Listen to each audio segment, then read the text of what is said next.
They rob you blind and you thank them for it. That's a tragedy. That's a scam. That's why I'm saying this right now. Americans, you don't need a tariff. You need a revolution. For decades, your government and oligarchs ship your job to China, not for diplomacy, not for peace, but to exploit cheap laborers. Oh my God. All right, let's get into this video. They rob you blind and you thank them for it. That's a tragedy. That's a scam. That's why I'm saying this right now. Americans, you don't need a tariff. You need a revolution.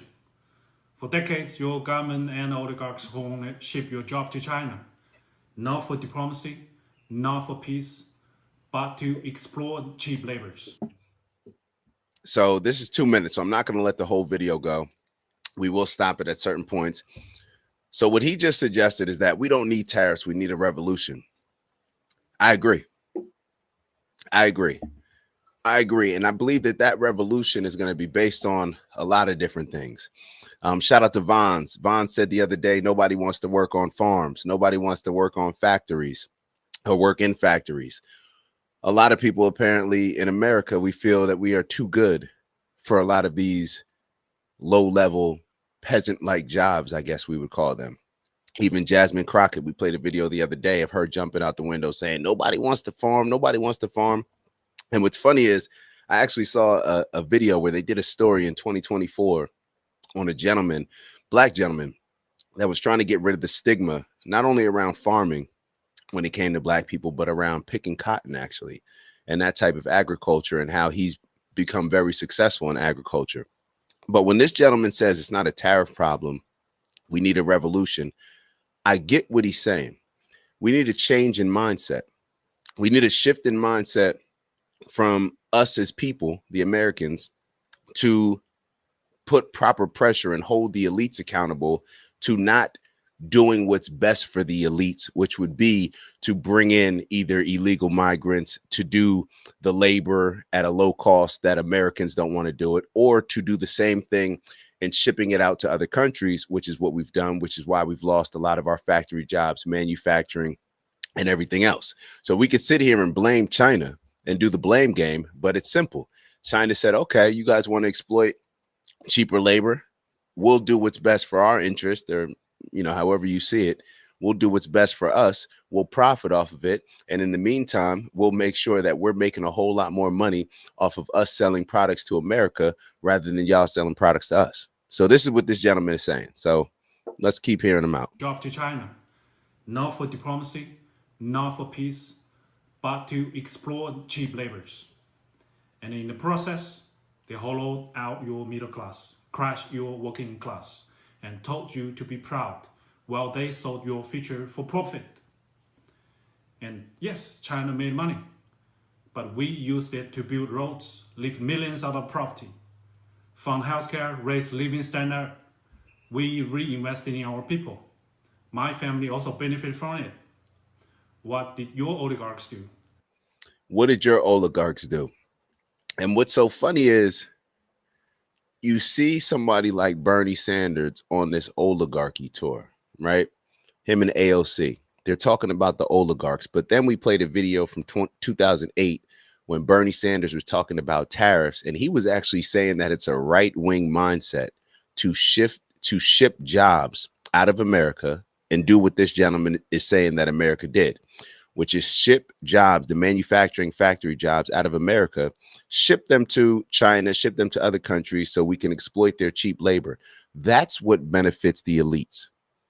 But then you have Bernie Sanders in 2025 and AOC criticizing a lot of the things that Donald Trump has done, even though Bernie Sanders, Nancy Pelosi, we played y'all the videos the other day, they were the ones that were for tariffs. They were the ones that were for getting American jobs back in America rather than shipping them out to other countries. But when Donald Trump actually implements it, seems to be an issue. So Bernie, it's just kind of, I don't know whether the right word is hypocrisy or just, I'm not sure if it's consistent behavior, where you're sitting here on one end in 2008 saying, hey, we got to get the jobs back.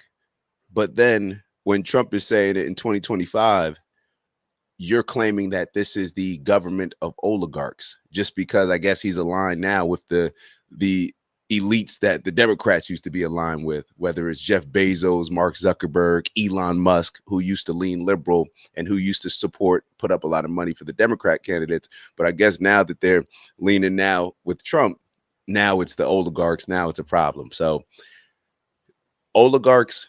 Ew. Sorry to interrupt the video. We got a new challenge.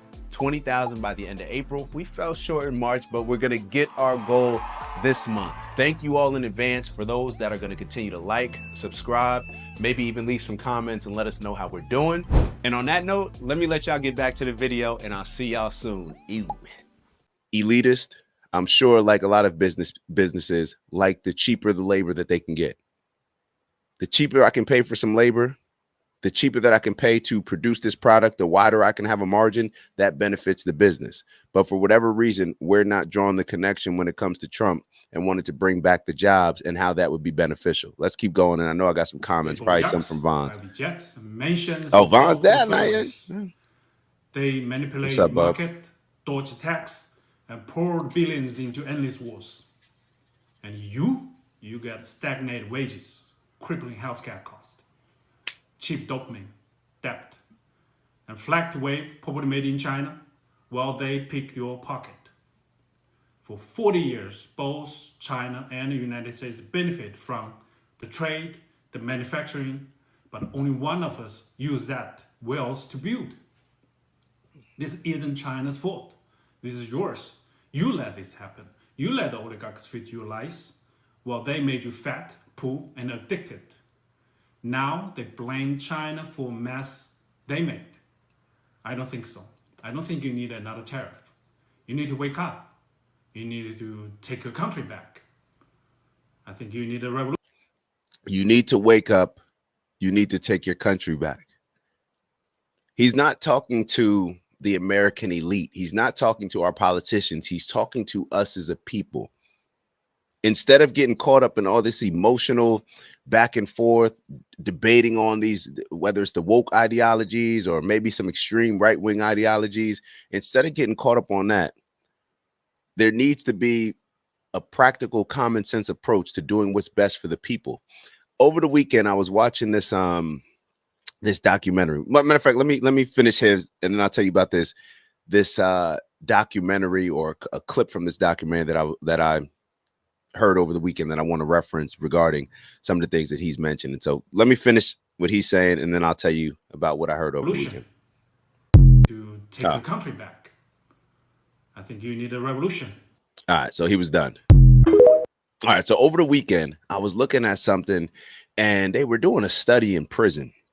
I forget where I heard it, maybe on some type of podcast, but they were talking about how the correctional officers in prison, they prefer when the inmates are beefing with each other. Whether you got the, I don't know, white supremacy group here, your Bloods, Crips, Muslims, however it plays out, right? Whatever. The different groups, when they're going at war with each other,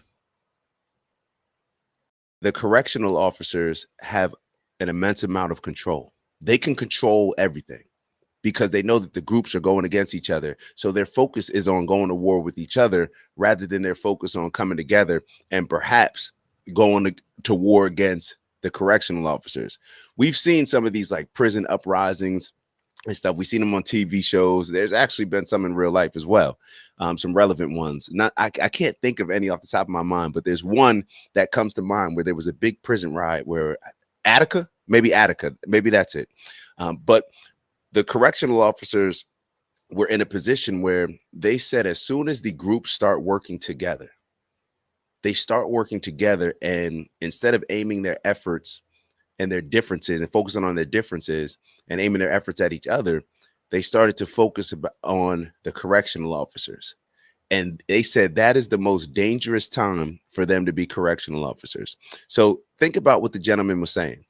Instead of us allowing ourselves to fight these emotional battles and develop all this hatred, and you got George Floyd situations that are causing the country to hate each other. You got The recent situation with Austin Metcalf and Carmelo Anthony. Now people feel like we got to pick sides and go against each other and talk about black versus white, all these different things that we get caught up emotionally because our leaders want us to get caught up emotionally. All that does is move our focus from focusing on the things that we should be focusing on, the things that are actually going to help everyday Americans, us, the people. We move those to the side to focus on ignorant stuff that does not matter, and it's just going to keep us stagnant, while the true elites and oligarchs, they benefit. The politicians, the pawns for the elites and oligarchs, they benefit. That's what ends up happening when we get caught up in this emotional battle against each other. We end up doing ourselves a disservice. It's that same term that we always talk about. We end up hustling backwards. We feel that our fight is against each other rather than holding the so-called leaders accountable to implement the things that would be beneficial for us, the people. That's what ends up happening. And we're going to talk a little bit more about this concept when we discuss the Carmelo Anthony situation with Austin Metcalf a little bit later. But these are just some thoughts that were going through my head when I was watching this video, where think about the things that we get caught up with. Think about the things that emotionally trigger us the most. Think about the fact that we're fighting over what is a woman. Think about all these goofy things that we fight over for what? Like Steve just wrote in the comments, all it is divide and conquer, and we're not realizing it. We're not even caring about it. We're not holding the people accountable that are manipulating us and fooling us into hating each other so they can push their agendas. They used to do this in Rome. It's like when the people started complaining about stuff, oh yeah, let's start some, all right, let's throw some people in a cage with some animals and have them fight each other. The gladiators, they would have sports, they would have games to distract people. And it's the same thing that's going on now. It is the exact same thing. So once again, that's an icebreaker. We're not going to take too much time on that. We're going to move on to I think we have a video from Wallow. I think there was a video from Wallow on here.